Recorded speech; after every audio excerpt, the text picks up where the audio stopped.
New shows explore interactions with surroundings in very different ways. Icescapes, landscapes, bodyscapes, doomscapes.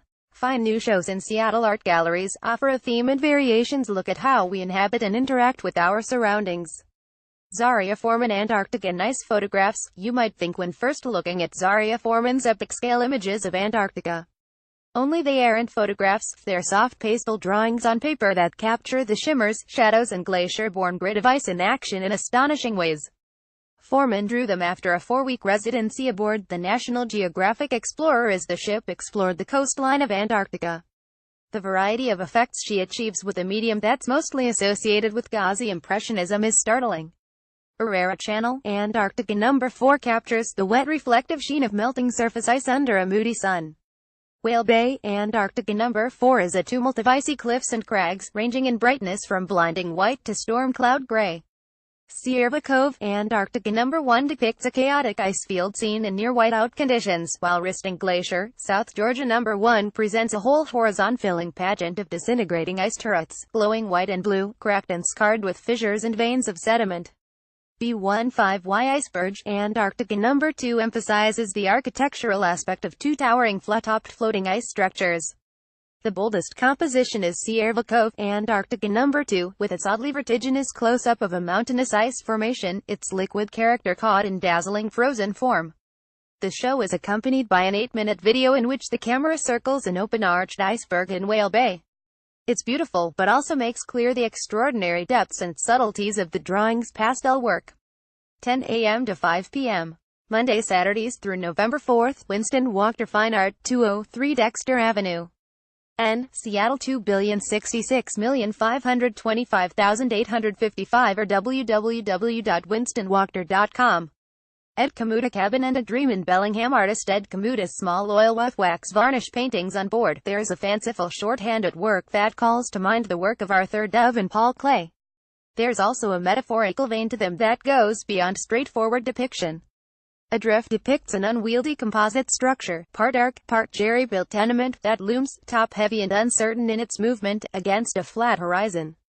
It's ambiguous whether its backdrop is a landscape or seascape, yet it's utterly direct in conveying an unmoored state of mind. Reach is a sloping agrarian scene distilled to its simplest essence: outbuilding, bare trees, winding lane, mountain peaks on a tilted horizon, stylized sun overhead. The title, however, derives from a freestanding ladder rising from a field, offering a wobbly escape route from this pleasant scene and endowing the whole painting with a sense of restless aspiration. Other paintings simply reflect seasonal changes: spring, autumn dance, or rural moods. Night Talk, Cabin and a Dream. There's something simultaneously tawny, tactile and jeweled about Kamuta's work. The most gorgeous piece is Ebb Tide, which evokes vast coastline spaces in a 12 by 18-inch painting. 11 a.m. to 6 p.m. Tuesday, Saturdays to September 30th, Harris Harvey Gallery, 1915 First Avenue, Seattle 2,064,433,315 or www.harrisharveygallery.com. Adrian Arleo. Continuance. Botanical and wildlife elements are startlingly incorporated into the work of ceramic sculptor Adrian Arleo. Herds of deer stray across the torsos of female nudes as if calmly wandering precipitous mountainsides. Flowers and foliage enwrap Kuan Yin, the Buddhist goddess of compassion, sometimes obscuring her entirely. Arleo has total mastery of her craft and a daring flair for composition. In Artemis Diana 2, two hounds float against the body of the Greco-Roman goddess as if, in Arleo's words, they're an intensified extension of her. All the pieces use clay, glaze, gold leaf, wax and caustic and other materials to create hybrid worlds and creatures, transforming human figures into hanging gardens and vice versa. Arleo's stated aim is to process the difficulties of our time by engaging with imagery that might be restorative. She succeeds. 11 a.m. to 6 p.m. Monday, Saturdays through October 2nd. Abmeyer Wood Fine Art, 1210 2nd Avenue, Seattle 2,066,289,501 or www.abmeyerwood.com. William Hooper. At the other extreme, William Hooper conjures apocalyptic scenes with a gallows sense of humor. In Other Than That, how was it a bent-over figure goes up in flames in what appears to be a refugee camp?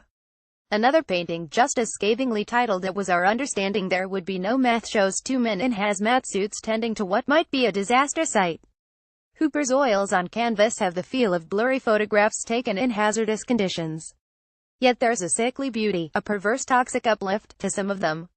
The Angelus, named for a Catholic prayer, shows two more hazmat-suited men weighing how to dispose of rusted chemical barrels on a desolate beach.